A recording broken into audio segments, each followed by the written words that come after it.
So, while we mainly test for E. coli when we're sampling the water, we also test a couple things. And what we use is a Water Rangers test kit. Alright, the first thing that we're going to test is the conductivity. So this is essentially how electrical current flows through the water, and it's determined by kind of the amount of ions in the water. Depending if it's fresh water or salt water, you can get very different ranges. Typically, in this area, we'll have ranges around 300. Alright, so in microsiemens, which is the unit we use to measure conductivity, the value is 306. That's pretty typical. And if there ever to be some sort of spill or contamination, the amount of ions in the water would probably change, and we'd get a massive change in our conductivity. So it's a really delicate measure, which is why we take it at places we sample. We're also going to check the dissolved oxygen. So essentially, that's just how much oxygen's in the water. It can be determined by a lot of things, including the temperature, so warmer waters don't hold as much gases or oxygen as colder ones, also like how much the water's mixing, and then also biological processes, so like photosynthesis, respiration, and decomposition.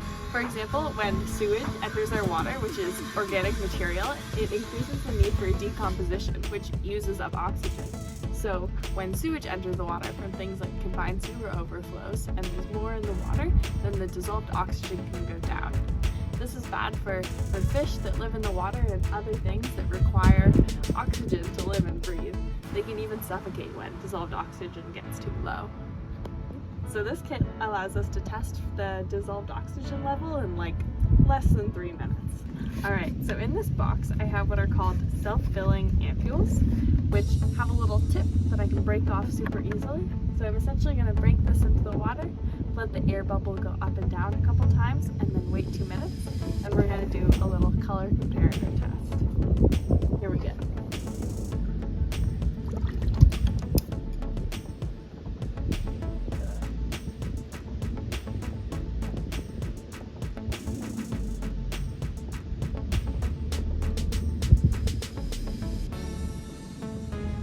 We're going to use the test strip. So this is going to tell us a lot of things. We can read the total chlorine, pH, alkalinity, and total hardness. So total chlorine is essentially all the free and combined chlorine. Because we use it to treat our drinking water, we can find it in our lakes just like this. Typically in this area we find really low concentrations, but sometimes you will find like 0.2 to 0.5. So I'm going to take out one strip. This I'm going to dip in the water for 2 seconds. 1, 2, then hold for 20. 1. So the value for total chlorine here would be about 0. It's matching that square. The pH, reading around 8. Total alkalinity, a little lower than usual maybe. It looks to be around 80.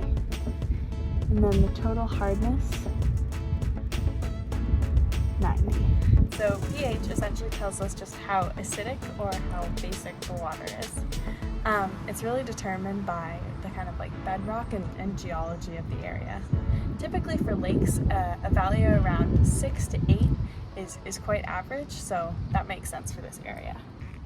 Because Kingston has a lot of limestone, you typically have higher alkalinity and higher pH, which is why the reading for pH for this area is closer to 8 than it is to 6. So the alkalinity of a water body is essentially its buffering capacity, or its ability to like resist change in acidity. Because Kingston has so much limestone, which is made of calcium carbonate, it usually has a really high alkalinity and also high pH.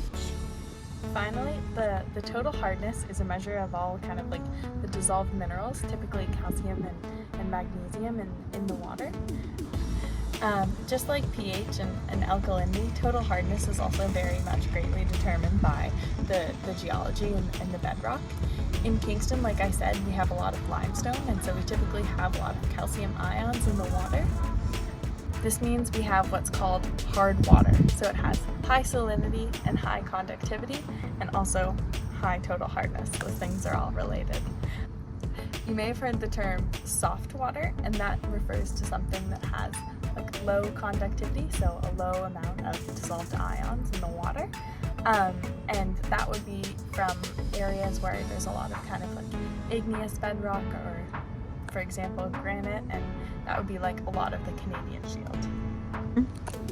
Total hardness is not so important to swimmers, but it is for aquatic life, because when we have higher concentrations of these ions, they can form precipitates with toxic metals like lead and chromium and zinc, and so those aren't free and floating in the water for organisms to take up. They're kind of out of the water in a form that they can't use. A typical hardness reading for this area would be kind of between 80 and 100. If you found this stuff interesting or want to learn more, we'd love to have you out volunteering. We have hubs in Kingston and Toronto and Vancouver and some other places. Also, if you want to get into your own water testing, you can actually order Water Rangers test kits just like that one online.